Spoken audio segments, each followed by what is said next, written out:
Hello dear viewers.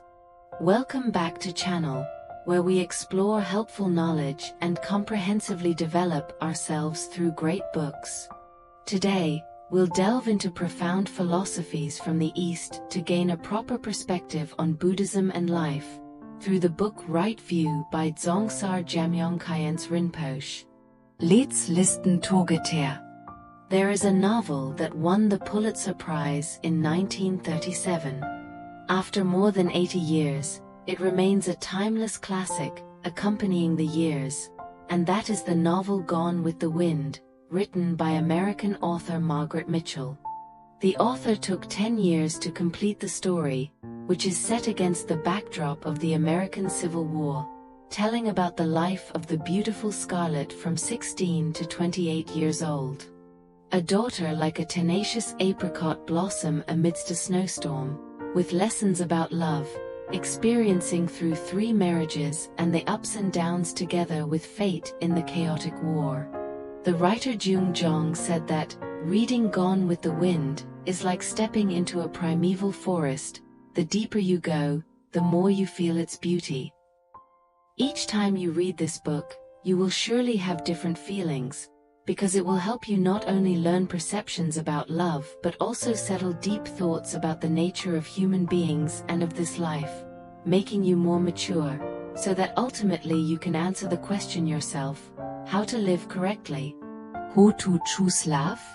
And if letting yourself be gone with the wind, where will you be swept away to? The poet Fan Ender has a thought-provoking quote that each day you don't like isn't yours, you're just going through it no matter what life, as you can't call it real life. Fact: 1 year 365 days. But how many days actually belong to us, and how many days you can experience with the pleasure? You may have heard a lot of books and philosophies that teach about how to escape from desires which control your life. You may also have heard about minimalism, letting go of the most recent needs. But in fact, you still have lots of goals to achieve. You secretly pray for yourself to be wealthy, prosperous, career success, better living that you still enjoy while experiencing those delicious, good, sweet food, clothes, and the full confidence to you, and so on. It's true, you had these joys from outside, so is that going the wrong way?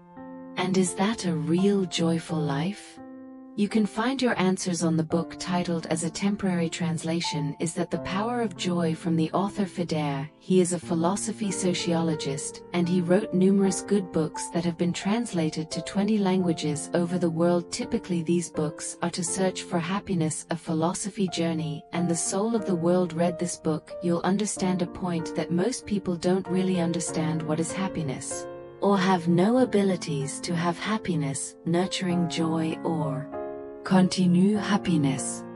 Based on philosophy West and East, he used live language and clarity to lift the secrets of joy, and it's permeated each of us. After reading The Strength of Joy, you will know that if you want to live happily, you must have method and wisdom. About 2,500 years ago, what did the Buddha realize? That he has received the respect and worship of all humanity. To even modern scientists such as Einstein are also the same. What kind of people are truly Buddhist? Handheld rosary beads, chanting sutras, and Buddha eating vegetarian food, meditating when insecure to chant Amitabha Buddha. Is that really a Buddhist, or must officially go to the temple to take refuge wearing robes? Is the right Buddhist or not? In this world there is a truth that many people wear yellow, but they have actions that don't follow the criteria of a Buddhist, while there are people that never contacted with Buddhism, but can live as a real Buddhist.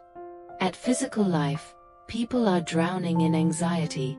We can't compete with technologies and the people with high intelligence and special talents, and what has been earned is not enough to fulfill self-desire.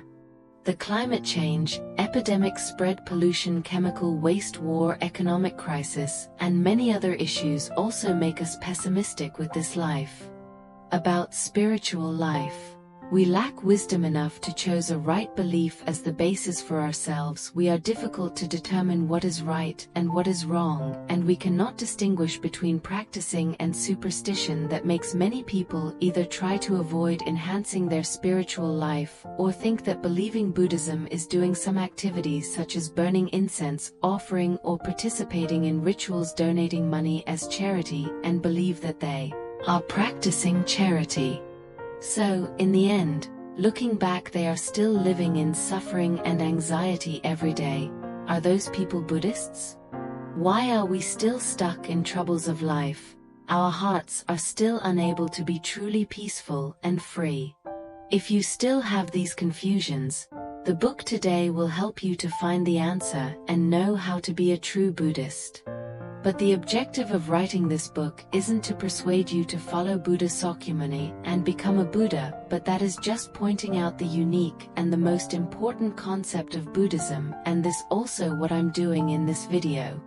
Even if you are interested in reaching enlightenment and becoming a Buddha, you should always remember one point is that your pain and emotions should be converted from this book, and you should not think or act like the writer.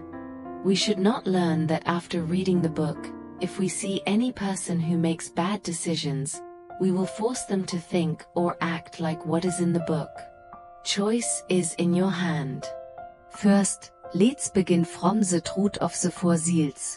Everything is impermanent. First off, to deeply understand the impermanence concept, we have to go back to the beginning of the Buddha's story. The Buddha wasn't a god that comes from above, he was immortal. His name was Gautama Siddhartha, prince of the Kapila Faster kingdom. He had all conditions such as background, appearance, personalities to strength to inherit throne in the future, yet, when he was born there was a diviner who divined a predication that later he will be in his greatest success and leave the palace he has been living at. So, because of the fears that his son would be out of his home, then the king had requested everyone should be nice to the prince from child on, and never let him see the world issues, and let him think that this is such a beautiful world in an environment that he was nurtured with all good things. The prince was married and had a child, but as his son grew up there was a day he wanted to see more than what is in his house. He decided to leave the house and go outside to the streets. One day when Gautama Siddhartha had been out of the palace, and he came across an old beggar leaning with the shaky back, then he has questioned to the companion who was with him, "Who is he and why like that?" And he was answered with an old man. Why an old man could be so petty, ugly and sorrow. Prince asked, would I be like him, and they said you could be like this, even your father or your son could be like this. Prince said, that enough. After he returned to his place, the prince went out of the palace once again, but this time with the opposite way, and he saw an ill people who was lying and sick and vomiting out what's inside his body, because he never seen people like this before. Prince asked to his man, what is that guy? Why I couldn't stand that vision. The companion just answered people were sick, and the prince asked would I be sick, and they said you could be sick. Then Siddhartha shocked. He never got these things before. This time, Siddhartha went home, and 2 days later, then he was out of the palace again to see what's real. He saw people who are crying for someone who just dead, and Prince asked why they don't move and why their faces seem really sad. They are dead. They will be like this, and we all will be like that, and so Prince was scary. He said, will I die next time, and my son will die? Yes, that is correct. The prince entered into a dark and deep contemplation. After went back home in his mind, still thinking how can prevent his family's dead, how can prevent people from born, sickness and death. Through his experiences and his questions, after all the prince decided to practice what he has realized. One night he left his palace secretly when everyone was sleeping. He would find the grass to set up at some place, and Siddhartha went there to practice without any other things help him, but to his realize everything to the best. That to do as the brief of Siddhartha decided to practice, which has made a huge and wonderful thing in the long run. And the question is how that we all think and live, it's all up to us if we decide to do it. That is how he has decided. The question is, what do you think? Second things is sorrow. What we will be talked about here, it is to know that Siddhartha was scared with what could comes, and now he was finding how can be without those things. After all things he did just made him a greater people after all. This 3 years the prince is that. What is the main point of Siddhartha, and that is that in that time Siddhartha realized this to find peace. Siddhartha as to be a great man to found that. It was an important thing after that, so how we will know what's the reason. And that's the sharing about the book Right View, by His Holiness Dzongtsar Jamyong Khyentse Rinpoche. Hopefully, these philosophies will help you have a deeper insight into Buddhism and life, thereby living a meaningful, peaceful, and happy life. If you like this video, don't forget to like, share and subscribe to the channel so you don't miss the next valuable content. Sincerely thank you and see you again in the next videos.